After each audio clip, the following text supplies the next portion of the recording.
Welcome back to Friar Talk, everybody. Today, we're going to be talking about the Padres' biggest need outside of a left-handed starter, and that is the outfield.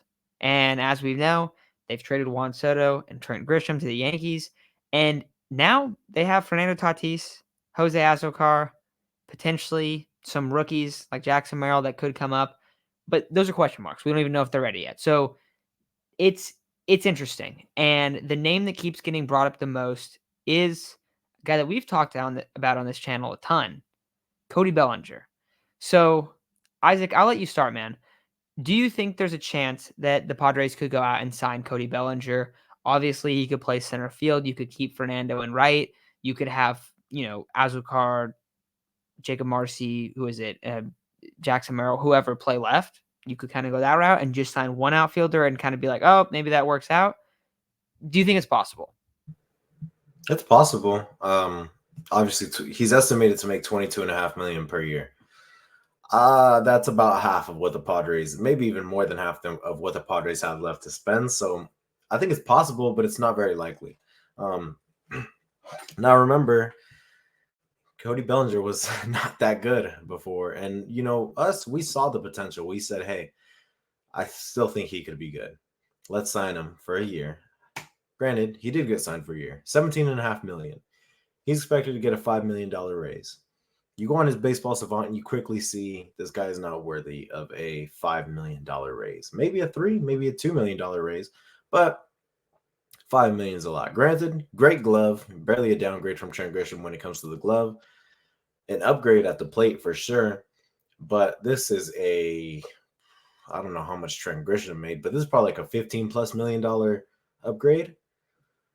And this is a $8 million downgrade from Juan Soto.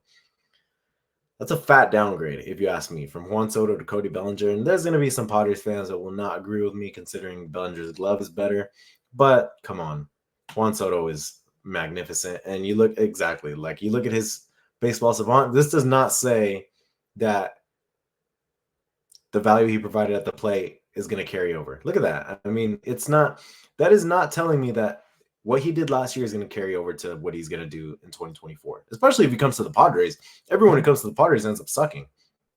So, yeah, I mean, it's a lineup where he's going to be covered a little more, right? It's better for him to be in this lineup, but expected batting average 76th percentile, slugging percentage 57th percentile. Yeah, he had a fat upgrade in OPS. What is that? 881? Hey, that's great. Granted, if he comes to the Padres, that's going to fall significantly.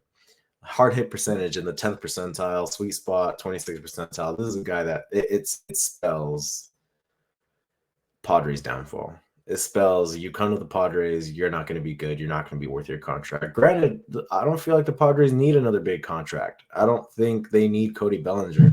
There's a lot of outfield options. Not that they're Cody Bellinger, not that they're Juan Soto, but there's Jock Peterson. There's Teoscar Hernandez. Will Myers, to me, is not an option. I'm sorry.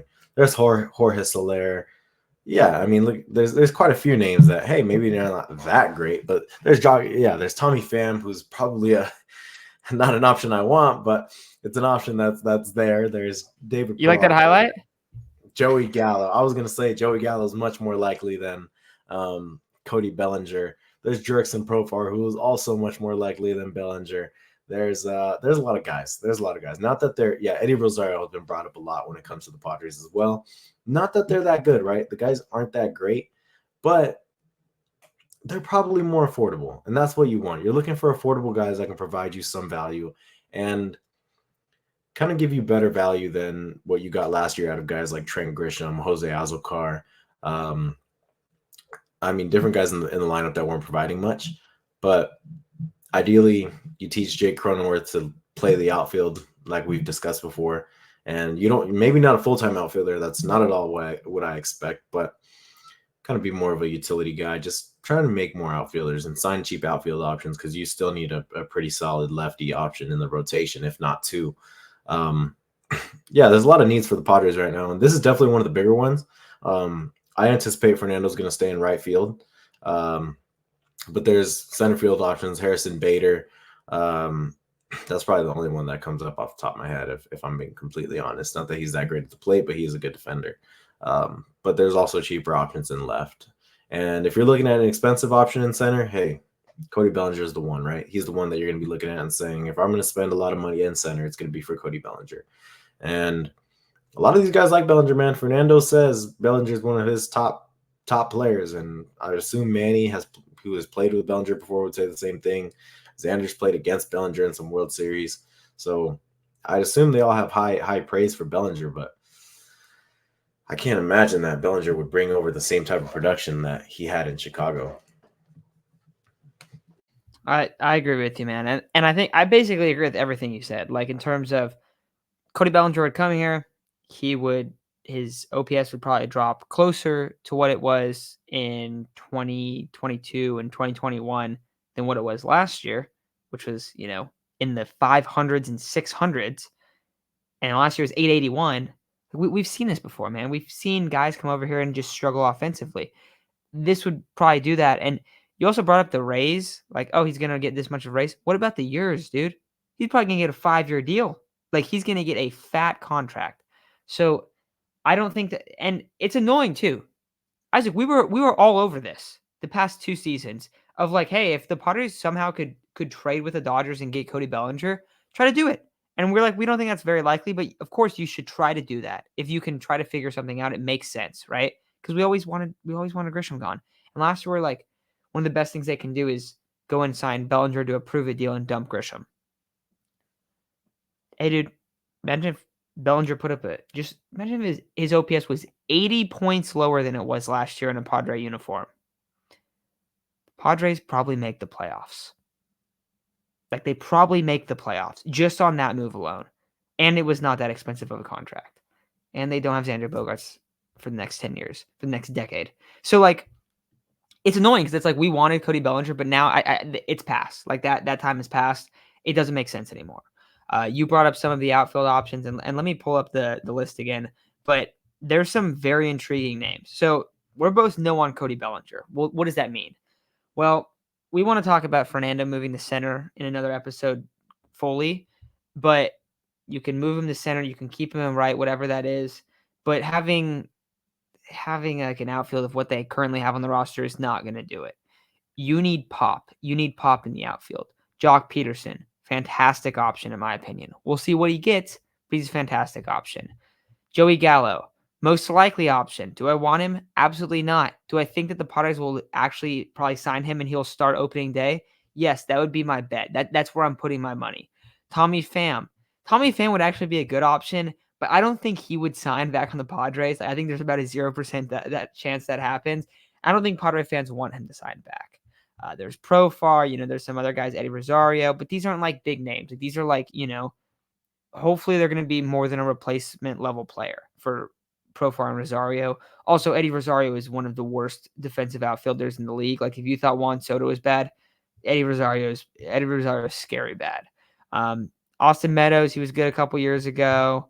There's some guys that used to be good. Jackie Bradley Jr., right? Like, I don't know, Will Myers, stuff like that. Jesse Winker. Jorge Soler is good. That's another option. He's more of a DH, but he's a potential option. Teoscar Hernandez, that's a good option there. Like there are a bunch of intriguing names on this list. Definitely more left field section, even though a lot of these guys play both. But it's going to be Peterson. The guys that at least I've think that are the best options are Jock Peterson and Jorge Soler. Because what do you do if you add Jock Peterson and Jorge Soler? You add 70 home runs to your lineup. It's 70 home runs to your lineup, probably. Let's say very light, 50 home runs. Okay, you're still adding 50 home runs to your lineup, like if they have down years. So I like the idea of bringing them in a lot. It would cost a little bit, but it would probably cost about the same that it would cost to bring in, a Cody Bellinger. And in my opinion, and I'm not going to give my full pitch today because we'll save this for when it's really slow and boring and because we don't think it's going to happen. We don't think Fernando's going to be moved to center field. But if you moved Fernando to center field and you put Jock and Jorge Soler in the other two outfield spots, is that the best hitting outfield in the league? Like, actually, is it, Isaac? Like, I need to know. Do you think it is? I know I just put you on the spot right there. I think it is. Yeah, I don't know if it's the best hitting outfield, but it's one of the top ones. It's if not one of the best hitting for average, it's one of the best in terms of pop, and that's what you're asking for, right? When you lose a guy that hits for high average, that hits for 35 home runs, has a high OPS, yeah, you're not going to be able to replace that very easily, but you can try. And those two guys, granted, Jorge Soler, yeah, you're right. He'll probably play more of a DH kind of guy, but doesn't really matter. The point is, whatever position it is, you're trying to replace some of Juan Soto's production. Whether that be, you're not going to get it from one player, you're going to need to get it from multiple. And you're going to have to do it at around a $30 million salary because that's what Juan Soto was going to get. Kind of like a Moneyball thing, right? You remember at the beginning of Moneyball, guy was like, we just lost, who was it? Damon? I think it was Damon, right? And Giambi. And Damon and Giambi. And he said, let's get 3 guys that can combine for this, and that, right? That will make less or the same as Giambi and Damon. And that's essentially where you're going to be looking at for the Padres. Let's try and find a few guys that can give combined production of this for the same price, if not cheaper.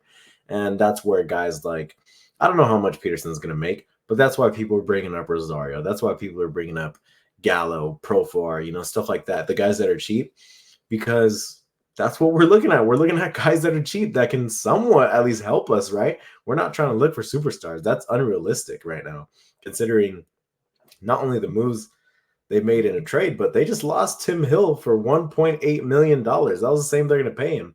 And they dumped off Juan Soto as like a salary dump. How many teams dump off a player like that for a salary dump? The Padres they're cash strapped, and people make fun of the loan, whatever. The Dodgers have taken out multiple loans over the past few years, so the loan is not a big deal. I don't know why it's been made such a big deal, but for the Padres, yeah, it's kind of starting to seem like a bigger deal than it was when it first came out, because now we're seeing, hey, they might actually be pretty cash strapped. We don't know. And now AJ Preller has to do something that he has never, ever, ever, and I mean ever, been good at. Moneyball. He's good at the opposite. Signing the relievers for too much.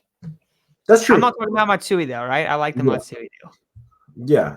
He's been good when it comes to the bullpen. It's just finding guys for cheap, like Nelson Cruz, Matt Carpenter. Hey, dude, Matt Carpenter wasn't cheap though. No, he wasn't. Yeah, $6 million is not cheap. But yeah, he's.